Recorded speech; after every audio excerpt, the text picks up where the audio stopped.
गुजरात के अहमदाबाद पहुंचे दिल्ली के सीएम अरविंद केजरीवाल ने कहा कि गुजरात में बीजेपी 27 साल से सरकार में है, उसमें बहुत अहंकार आ गया है।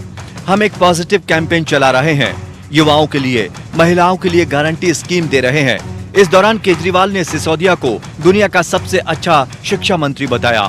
केजरीवाल ने कहा कि मनीष सिसोदिया भारत रत्न के हकदार हैं। वहीं सिसोदिया ने कहा कि दिल्ली में फ्री शिक्षा सुनिश्चित की गई है। दिल्ली में पैदा होने वाले हर बच्चे के लिए शिक्षा उपलब्ध है। इसी तरह का काम पंजाब में शुरू हो गया है। पंजाब सरकार ने 5 महीने में काफी तेजी से काम किया है। बहुत जल्द वहां स्कूल अच्छे देखने को मिलेंगे। इसी तरह गुजरात के बच्चों को शानदार शिक्षा का हक है। आज मैं आम आदमी पार्टी की ओर से गुजरात के लोगों को आश्वस्त करने आया हूँ। गुजरात में हमारी सरकार बनते ही शिक्षकों की भर्ती की जाएगी। हम परमानेंट शिक्षकों की भर्ती करेंगे। प्राइवेट स्कूल में फीस को कंट्रोल किया जाएगा। दिल्ली में हमने महंगाई और बेरोजगारी पे काफ़ी काम किया। गुजरात सरकार महंगाई और बेरोजगारी पे बिल्कुल विफल रही है। महंगाई से बहुत ज़्यादा परेशान है। सब चीज़ महंगी हो गई है। युवा बेरोजगार घूम रहे हैं गुजरात के अंदर।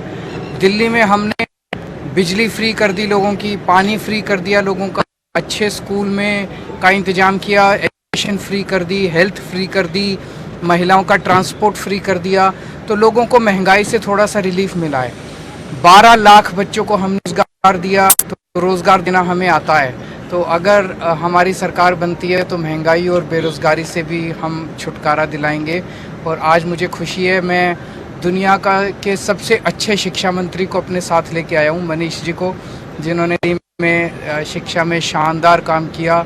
दिल्ली में जिस तरह पिछले कुछ वर्षों में स्कूल बहुत शानदार हुए हैं और दिल्ली में हमने प्राइवेट स्कूलों की पढ़ने दी है, वैसे ही मैं समझता हूँ गुजरात के भी हर बच्चे का हक है कि उसको शानदार शिक्षा मिले, फ्री शिक्षा मिले। और गुजरात के प्राइवेट स्कूलों में हर बच्चे का भी हक है कि उसके स्कूल की फीस नाजायज़ तरीके से दी जाए। और ये हो सकता है। इसके लिए 27 साल की ज़रूरत नहीं है।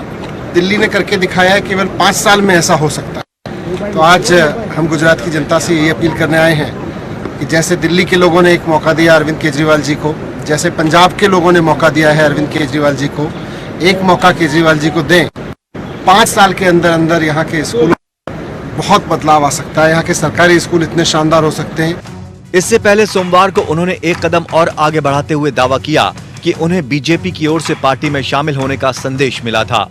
उन्होंने कहा कि बीजेपी ने उनसे कहा कि अगर आम आदमी पार्टी को छोड़कर हमारे साथ आ जाओ तो ईडी और सीबीआई की जांच बंद हो जाएगी। इसके अलावा उन्होंने कहा कि वो राजपूत हैं, सिर कटा लेंगे लेकिन झुकने वाले लोगों में से नहीं है। अरविंद केजरीवाल और सिसोदिया की एजेंसियों पर उल्टे हमलावर होने की रणनीति शरद पवार से मेल खाती है।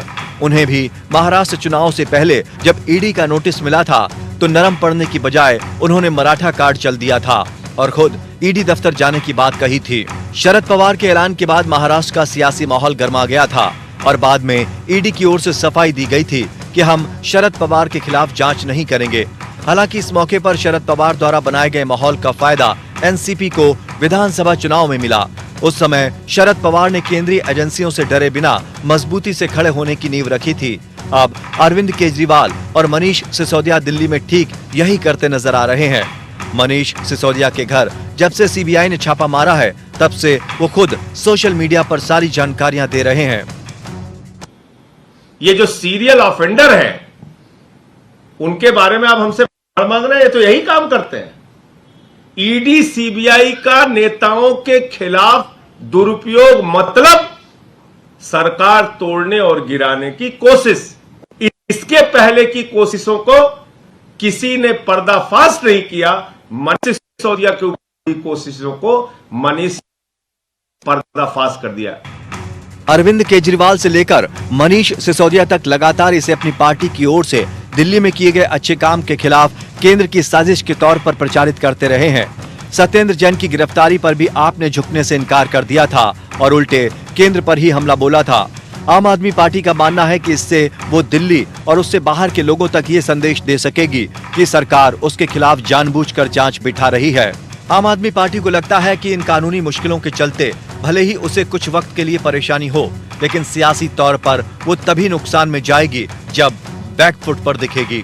उधर दिल्ली के उप मुख्यमंत्री मनीष सिसोदिया के आरोपों पर बीजेपी ने पलटवार किया है।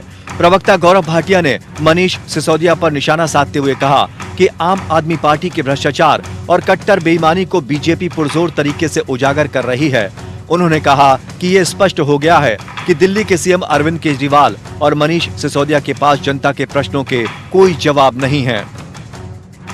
ये बात साफ है, चाहे आबकारी नीति हो या फिर रोहिंग्या का मामला और अब गुजरात चुनाव, आम आदमी पार्टी और बीजेपी के बीच तलवारें खिंच चुकी हैं। Bureau report.